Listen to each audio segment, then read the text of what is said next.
Allah menyuruh engkau dengan mentauhidkannya Allah dan beribadat kepadanya. Karena cukup kita hanya bertauhid tanpa beribadah kepadanya. Nah, jadi bukan hanya bertauhid, tapi ada tuntutan lain, ibadah yang lain. Allah suruh kita bertauhid, mentauhidkan Allah dan beribadah kepadanya. Allah perintahkan itu kepada kita sesudah Allah perlihatkan kepada engkau akan dalil-dalil atas yang demikian itu. Dalil, bukti. Qala ta'ala wa bi anfusikum afala tubsirun. Dalam diri kalian itu ada dalil. Dalam diri kalian itu ada ayat, ada tanda tentang adanya Allah, tentang tauhidnya, esanya Allah subhanahu wa ta'ala. Ibarat kita kada hendak jauh-jauh mencari dalil, wa fi anfusikum, ya Tuhan, dalam diri kalian.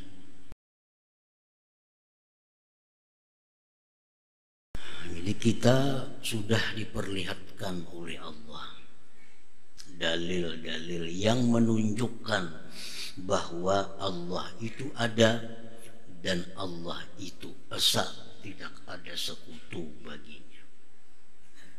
Apa dalil-dalil yang diperlihatkan Allah itu? Secara umum adalah alam semesta ini. Itulah dalil adanya Allah. Alam inilah dalil Allah itu esa. Sebagaimana biasa dalam kitab-kitab tauhid disebutkan, apa dalil adanya Allah? Alam semesta. Apa dalil Allah Ta'ala qidam? Alam semesta. Apa dalil Allah Ta'ala bersifat baqa? Alam semesta. Apa dalilnya Allah itu wahdaniyat asa? Alam semesta.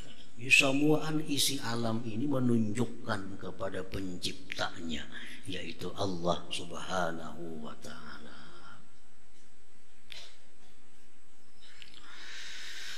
Wa ayyadaha, dan Allah perkuat lagi itu dalil-dalil tadi, bibi'satir rusul wa anbiya'i, dengan diutusnya para rasul dan para nabi.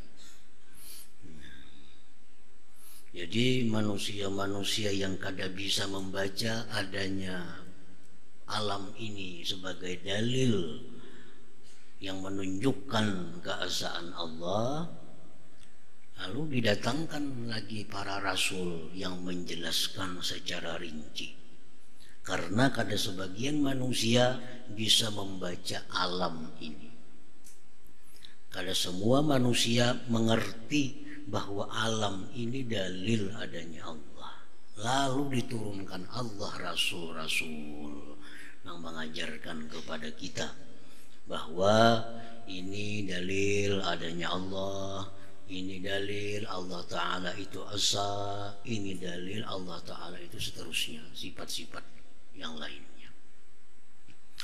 Nah, sesudah Allah Ta'ala itu memperlihatkan kepada kita dalil-dalil tadi, ditambah lagi sudah diutus kepada kita para rasul dan nabi-nabi, summa talaba minka an tashhada, hanyar.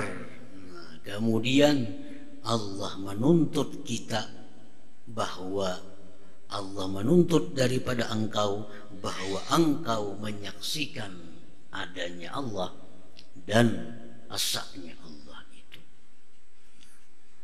Sudah diperlihatkan oleh Allah. Hanyar kita diminta pengakuan.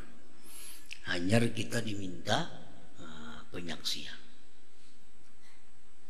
Nah, disitulah muncul kalimat asyhadu an la ilaha illallah. Aku bersaksi bahwa tiada Tuhan selain Allah. Kenapa wani bersaksi? Saksi itu biasa orang yang melihat, mendengar, atau merasa. Nah, kenapa bersaksi? Dalam sembahyang asyhadu an la ilaha illallah. Apabila garang melihat Tuhan, maka wani bersaksi bahwa tidak ada Tuhan selain Allah. Nah, Allah sudah memperlihatkan segala macam dalil-dalilnya, yang semua dalil itu mengarah menunjukkan adanya Allah. Lalu kita berani bersaksi. Walaupun kita kadang melihat zat Allah di dunia ini, walaupun kita kadang mendengar kalam Allah di dunia ini, tapi kita berani dengan yakin bersaksi bahwa tiada Tuhan selain Allah. Kenapa? Karena sekian banyak bukti-bukti menunjukkan Allah Ta'ala itu ada, Allah Ta'ala itu esa, Allah adalah Tuhannya alam semesta ini. Nah, para muhibbin rahimakumullah, jadi kita berani menjadikan diri sebagai bersaksi tidak ada Tuhan selain Allah. Summa talaba minka an tashhadah, kemudian artinya sesudah Allah nampakkan dalil, Allah utus para rasul, hanyar Allah minta kepada kita saksikan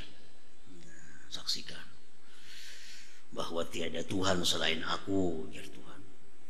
Wa antan qada bi rububiyyatihi wa ibadatihi, dan bahwa engkau tunduk dengan ketuhanannya dan ibadah kepadanya. Allah tuntut kita untuk mengakui ketuhanan, Allah tuntut kita untuk beribadah kepadanya. Wa antantiqa bima nataqat bihil kainatu min at-tasbih wat tahmid wat tahlil wa ghairiha. Dan Allah menuntut engkau bahwa engkau bertutur dengan sesuatu yang telah bertutur dengannya oleh seluruh alam, baik tasbih, baik itu tahmid, baik itu tahlil, dan lain sebagainya.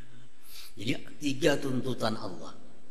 1, Allah tuntut kita menyaksikan bahwa tidak ada Tuhan selain. Allah tuntut kita untuk mengakui ketuhanannya dan beribadah kepada. Yang ketiga, Allah tuntut kita untuk bertutur, mengucapkan sebagaimana yang diucapkan oleh alam semesta ini. Apa ucapan alam semesta ini? Kada lepas daripada tahmid, tasbih, zikir, dan sebagainya. Nah, para muhibbin rahimakumullah, qala Allah Ta'ala, Allah berfirman, wa in min syai'in illa yusabbihu bihamdi. Tidak ada sesuatu pun melainkan bertasbih dengan memuji Allah. Batu yang kita lihat itu sebenarnya bertasbih kepada Allah. Binatang hewan yang kita lihat, binatang itu bertasbih kepada Allah. Pohon, matahari, bintang, bulan, seluruh yang ada di alam semesta ini bertasbih kepada Allah, termasuk para malaikat itu bertasbih kepada Allah. Nah, jadi malaikat itu ada yang sejak diciptakan Allah sampai dimatikan, tugasnya hanya membaca subhanallah. Itu aja semacam. Kada dituntut sembahyang, kada dituntut bersalawat, kada dituntut. Cuma dari diciptakan sampai dimatikan, malaikat yang diucapkannya hanya subhanallah, subhanallah, subhanallah. Ada malaikat lain lagi yang diciptakan Allah, diperintahkan untuk mengucapkan kalimat alhamdulillah sampai dia mati. Alhamdulillah, alhamdulillah. Kada ada ucapan lain selain alhamdulillah.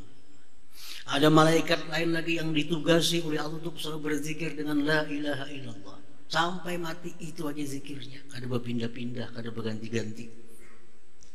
Nah, kita manusia ini diberi Allah kemuliaan dengan banyaknya macam zikir yang diberi Allah Subhanahu wa ta'ala.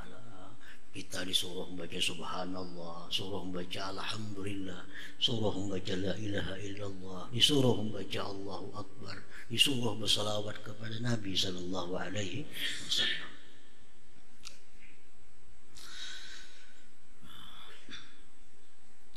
Wa qala ta'ala, Allah berfirman, alam tara anna Allah yusabbihu lahu man bis samawati wal ard. Apakah engkau tidak mengetahui bahwasanya Allah bertasbih baginya orang-orang yang ada di langit dan di bumi ini. yakni anna Allah amaraka bitauhidihi wa ibadatihi ba'da an arahu dalaila ala dzalik. Maksud di atas adalah Allah menyuruh engkau dengan mentauhidkannya Allah dan beribadat kepadanya. Kada cukup kita hanya bertauhid tanpa beribadah kepadanya. Nah, jadi bukan hanya bertauhid, tapi ada tuntutan lain, ibadah yang lain. Allah suruh kita bertauhid, mentauhidkan Allah dan beribadah kepadanya. Allah perintahkan itu kepada kita sesudah Allah perlihatkan kepada engkau akan dalil-dalil atas yang demikian itu. Dalil, bukti. Qala ta'ala wa bi anfusikum afala tubsirun. Dalam diri kalian itu ada dalil. Dalam diri kalian itu ada ayat, ada tanda tentang adanya Allah, tentang tauhidnya, esanya Allah subhanahu wa ta'ala. Ibarat kita kada hendak jauh-jauh mencari dalil, wa fi anfusikum, ya Tuhan, dalam diri kalian.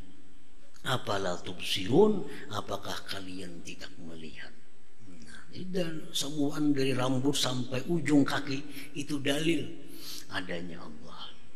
Tapi bagi yang memikirkannya, apala tubsirun, bagi yang merenunginya, bagi yang mau tafakkur kepada yang demikian itu. Nah, para muhibbin rahimakumullah, di dalam diri kita ada anggota-anggota tubuh yang bisa kita ikhtiari, bisa kita atur, seperti tangan contohnya. Ini anggota tubuh yang bisa diikhtiari. Jadi kita bergerak tangan. Jadi kita diam. Ini bisa diikhtiari. Contoh, apalagi dalam tubuh kita yang bisa diikhtiari, kaki. Nah, kita bisa melangkah. Jadi kita diam. Itu anggota tubuh yang bisa kita ikhtiari, kita usahai. Tapi di dalam tubuh kita ada anggota tubuh yang 100% kita kada punya ikhtiar, tidak punya kemampuan sedikit pun untuk menggerakkan atau mendiamkan. Satu contohnya jantung. Sedikit pun kita kada diberi Allah ikhtiar untuk bisa jantung bergerak, diam, kada bisa. Itu langsung 100% jantung itu kendalinya Allah subhanahu wa ta'ala. Nah, itu semuaan yang ada di tubuh kita ini ayat, dalil. Bisalah tangan kita bergerak, dan kita gerakkan ke muka, ke belakang. Kalau jantung kita kada bergerak, jantung kita sudah stop. Maulah kita kawal mengendalikan, kita diam, kada bisa lagi. Jadi ikhtiar kita itu tidak berarti apa-apa kalau jantung kita diberhentikan oleh Allah subhanahu wa ta'ala. Nah, demikian dalam kehidupan kita di alam semesta ini ada yang bisa kita ikhtiari, ada yang bisa kita ikhtiari. Tapi banyak pula dalam alam semesta ini sesuatu yang sedikit pun tanpa ada melibatkan ikhtiar usaha kita, semata-mata dari Allah subhanahu wa ta'ala. Kita menanam pohon dengan ikhtiar kita tanam pohon, kita pupuk itu pohon. Tapi perkara membuahkan, sedikit pun kita kada ada daya upaya untuk membuahkan sebatang pohon itu mutlak dari Allah subhanahu wa ta'ala. Nah, semuaan itu adalah bukti-bukti, dalil-dalil tentang adanya Allah. Karena mustahil, kada masuk akal sesuatu itu bisa ada sendirinya. Pasti ada yang mengadakan. Kada masuk akal. Timbul ada surangannya lah, kada mau. Pasti ada yang mengadakan, ada yang menciptakan, ada yang menggerakkan. Nah, itu dalil yang jelas bahwa itu Allah subhanahu wa ta'ala. Thumma ayyadaha bimu'jizatir rusul wal anbiya, kemudian lagi Allah perkuat dalil-dalil itu dengan mukjizat-mukjizat para rasul dan nabi. Nah, ditambah lagi ada mukjizat. Mukjizat nabi itu sama dengan firman Allah, sadaqa abdi fi kulli ma yuballighu anni. Nah, mukjizat itu sama dengan firman Tuhan, benar hambaku pada tiap-tiap apa yang dia sampaikan daripadaku. Itu artinya mukjizat. Nah, Rasulullah memiliki mukjizat yang jelas, yang banyak. Setiap mukjizat itu adalah isyarat bahwa Nabi itu benar-benar menyampaikan apa yang dari Allah Subhanahu wa ta'ala. Seperti pohon. Nah, pohon ini dipanggil oleh Rasulullah SAW untuk menunjukkan mukjizat beliau kepada seseorang yang beliau ajak masuk Islam. Seorang Arabi diajak Nabi masuk Islam. Ujar Arabi, apa buktinya engkau Rasul? Nabi panggil pohon itu, sebatang pohon dipanggil oleh Nabi, lalu pohon itu bergerak membelah bumi mendatangi kepada Rasulullah SAW. Nah, ini mukjizat hadis yang sahih. Datang pohon membelah bumi ke hadapan Rasulullah SAW, di hadapan seorang yang Arabi tadi. Apa pohon ini berkata?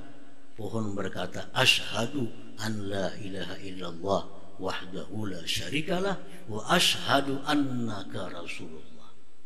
Aku bersaksi, jar pohon, bahwa tidak ada Tuhan selain Allah, tidak ada sekutu baginya, dan aku bersaksi bahwa engkau Rasulullah. Seluruh Nabi boleh pulang pohon tadi, kembali pohon ke tempatnya semua. Nah, jadi ini memperkuat dalil-dalil yang sudah ada, diperkuat lagi dengan mukjizat Nabi SAW yang menunjukkan bahwa Allah itu ada dan esa. Para muhibbin rahimakumullah, qaila yakuna laka hujjatun 'ala Allah Ta'ala, agar tidak ada bagi engkau dalih atas Allah Ta'ala. Jangan ada alasan. Allah akan bertanya, kenapa engkau tidak beriman kepada? Ujar kita, engkau sudah tahu. Nah, supaya kita jangan berdalih itu di hadapan Allah, diadakannya dalil-dalil tentang adanya Allah, diutusnya lagi mukjizat Nabi. Nah, jadi kita kada kau lagi beralasan di hadapan Allah kenapa kita kada beriman kepada Allah. Kada ada lagi hujjah, kada ada lagi alasan. Qala Allah Ta'ala, wa ma kunna mu'adzibina hatta nab'atsa rasula. Allah berfirman bahwasanya kami tidaklah mengazab seseorang, mengazab suatu bangsa, mengazab suatu kaum sehingga kami utus rasul terlebih dahulu. Jadi utus, tanda-tanda diberikan, datang lagi rasul yang menjelaskan tanda-tanda itu. Ini matahari sedemikian rupa, tanda adanya Allah, tanda esanya Allah, tanda kidam dan bakanya Allah. Rasulullah pulang menjelaskan bagi mereka yang kada bisa membaca bahwa itu bukti adanya Allah. Ditambah Nabi yang menjelaskan. Makanya Allah tidak akan mengazab sebelum dia utus terlebih dahulu Rasul. Nah, jadi kalau sudah dalil nampak, Rasul diutus sudah menjelaskan, kada beriman juga lawan Allah, nah itu diazab oleh Allah. Kada ada lagi alasan kenapa kada beriman, kada ada lagi alasan. Wa qala ta'ala rusulan mubasysyirin wa mundzirin li'an la yakuna 'alan nas hujjah ba'da ar-rusul wa kana Allah azizan hakima. Allah berfirman, kami utus rasul-rasul itu memberikan kabar gembira. Rasul-rasul itu mubasyirin, memberikan kabar gembira kepada orang-orang yang beriman dengan janji surga, segala macam kenikmatannya. Wa munzirin, dan memberikan kabar takut para rasul itu. Jangan kada beriman, kena masuk neraka. Neraka itu azabnya pedih.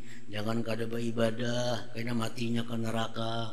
Jangan melakukan yang haram, kena akan disiksa. Nah, munzirin, rasul itu memberikan kabar-kabar yang menakuti.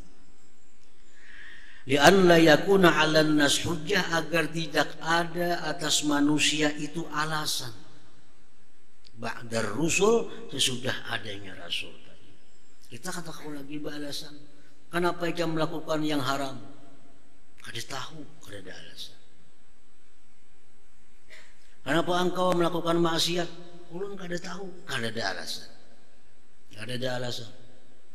Kenapa engkau tidak mengesahkan Allah, menyekutukan Allah? Kada tahu, kada ada alasan. Allah sudah mengirim lengkap data-data tentang Allah, diterjemahkan lagi oleh rasul-rasul. Wa kana Allah azizan hakima, dan Allah itu maha tak terkalahkan dan maha bijaksana. Nah, jadi semuaan ini adalah untuk diketahui bahwa siksa Allah itu menimpa seseorang kalau seseorang itu tidak mau mempelajari, tidak mau memikirkan tentang alam-alam yang sekitarnya ini. Azab Allah itu menimpa kepada orang-orang yang tidak mau beribadah kepada Allah sesudah jelas bahwa dia adalah seorang hambanya Allah subhanahu wa ta'ala. Karena tugas seorang hamba itu adalah mengabdi kepada Tuhannya. Tugasnya hamba itu. Orang zaman dahulu ada budak hamba diperjualbelikan di toko-toko. Ini manusia-manusia yang dulunya kafir, lalu jadi hamba. Nah, hamba ini dijual, ditukar, bisa dinjamakan, bisa disiwakan. Nah, si hamba ini bekerja, dimiliki oleh si tuan. Berapa hamba ini harganya? 1 juta, kutukar 1 juta. Nah, jadi hamba ini tugasnya hanya mengabdi kepada tuannya. Kalaunya mencari kayu, dijual, duitnya diambil tuannya. Kalau inya bagawi ini berapa gaji tiap bulan, diambil tuannya. Cuma kewajiban dari tuan ini memberi makan dia, memberikan nafkah kepada si budak tadi. Nah, kewajiban si budak kada ada orang lain khusus untuk melayani tuannya. Itu hamba sahaya. Nah, begitu pula hamba Allah Ta'ala. Nah, seorang hamba Allah Ta'ala ini tugasnya, kewajibannya mengabdi kepada Allah Subhanahu wa ta'ala. Masalah makan pakainya itu dijamin oleh Allah Subhanahu wa ta'ala, disediakan oleh Allah Subhanahu wa ta'ala. Artinya kada mungkin, mustahil Allah Subhanahu wa ta'ala menelantarkan orang-orang yang berkhidmat kepadanya, orang-orang yang berbakti kepadanya. Itu mustahil. Nah, jadi kalau ada seorang hamba, maka tugas hamba itu adalah mengabdi kepada tuannya. Masalah kediaman, tempat tinggal, pakaian, makanan, itu tugas tuannya yang memikirkan, yang mengurus segala-galanya itu. Si hamba fokus hanya hidupnya beribadah, mengabdi kepada tuannya. Nah, demikian hamba Allah. Hamba Allah pun demikian. Wa idza wujidal insanu ba'da dzalik la yukirru bi wujudihi wa wahdaniyatihi aw ghaira multafitin ila awamirillah fa'lam anna bihi istikbaran wa inadan la jahlan wa syakka. Dan apabila ditemui, dijumpai manusia sesudah yang demikian diutus Rasul, tidak mengakui dengan adanya Allah, esanya Allah, atau dia mengakui cuma tidak peduli dengan perintah-perintah Allah, ketahuilah bahwa dengan orang itu ada kesombongan, keingkaran, bukan karena kejahilan dan keraguan-raguan. Abu Jahal contohnya. Abu Jahal itu sangat percaya bahwa Nabi Muhammad itu utusan Allah. Sedikit pun Abu Jahal itu pada ragu. Demikian pula kafir-kafir Quraisy lainnya. Bukan kada percaya Nabi Muhammad ini utusan Allah. Tapi kenapa mereka kada mengakui? Istikbaran, karena sombongannya. Karena sombong. Hati kecil Abu Jahal segala macam itu, mereka mengakui Nabi Muhammad ini Al-Amin, orang yang dipercaya, orang yang kada pernah bohong. Mereka mengakui Nabi Muhammad ini Rasul. Cuma kenapa mereka kada mengakui di hadapan Rasulullah, kada mengakui demikian? Karena ada kesombongan. Akunya lebih tua daripada inya. Apakah harus tunduk kepada inya? Aku lebih kaya daripada Muhammad. Apakah aku mengabdi kepada Muhammad? Taat dan patuh kepada perintahnya. Karena seorang mukmin mesti taat dan patuh kepada perintah Allah dan Rasulnya. Aku ini marinanya kaya lagi, macam Abu Lahab. Harus patuh kepada kemanakan yang miskin, anak yatim piatu. Nah, itu kesombongan itulah yang menyebabkan mereka kada beriman kepada Rasulullah SAW. Bukan karena hati mereka, bukan karena keraguan-raguan mereka, bukan karena kejahilan mereka, tapi semata-mata karena kesombongan. Nah, para muhibbin rahimakumullah, jadi orang-orang yang kita lihat tidak mengakui keesaan Allah, atau mengakui cuma kada mau beribadah kepada Allah, itu bukan orang jahil, bukan orang yang ragu-ragu, tapi orang yang di hatinya ada kesombongan dan keingkaran terhadap Allah Subhanahu wa ta'ala. Itulah yang menyebabkan dia tidak peduli dengan perintah Allah dan larangan Allah Subhanahu wa ta'ala. Wa qala ta'ala, firman Allah ta'ala, wa jahadu biha wastaiqanatha anfusuhum zulman wa uluwa. Mereka itu ingkar dengan ayat-ayat dan hati mereka meyakini sebenarnya, karena kezaliman, keangkuhan yang ada pada diri mereka, sehingga enggan untuk tunduk dan patuh kepada Allah dan Rasulnya.